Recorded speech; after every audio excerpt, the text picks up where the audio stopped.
Pronto is an adult cat that was brought in to AMC in March 2020. He was actually brought in by one of our rescues when a Good Samaritan notified the rescue that he had been abandoned in a bodega that was closed due to COVID. When the rescue got him, he was in really rough shape, so they rushed him straight into the AMC ER.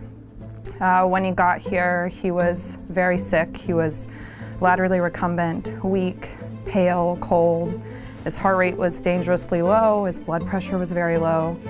Our emergency team did some diagnostics to try and figure out why he was so sick, and what they found was that he was severely anemic. So when they were investigating why he was so anemic, what they found is that his clotting times were significantly prolonged. Essentially, that means that his blood wasn't able to clot normally and he was bleeding to death. So when you looked at Pronto when he was in the ER, he had significant bruising and swelling on his belly and in between his legs. We were really worried that he was bleeding there, and he was bleeding so significantly that he was very close to passing away. I think if he had not been brought in at the moment he did, if he had waited another hour, I don't think he would have made it.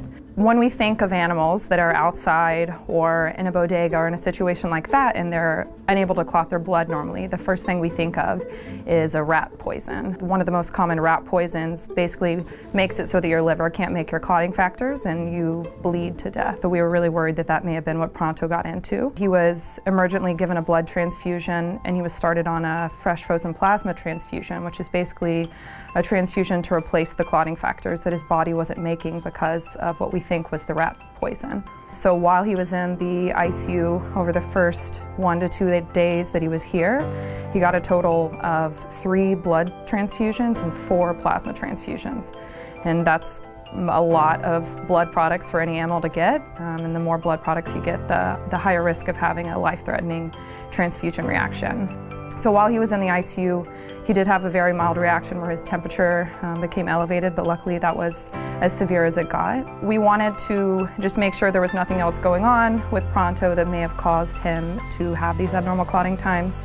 So we did blood work, we did an ultrasound, and he did have some abnormalities in his liver and his gallbladder. So we were actually very worried that maybe that could have been why he was not clotting his blood appropriately and that it wasn't just rat poison. We treated him with the antidote anyways. We treated him with the rat poison antidote, and he went home to a foster, and he stayed with that foster and stayed on that antidote for 4 weeks. And then he came back into AMC and we rechecked an ultrasound or rechecked that blood work. And the great news is that everything that we saw abnormal with his liver and with his gallbladder had completely resolved. So we think that everything he was dealing with was really just related to how much he had bled and the fact that he was so close to bleeding to death.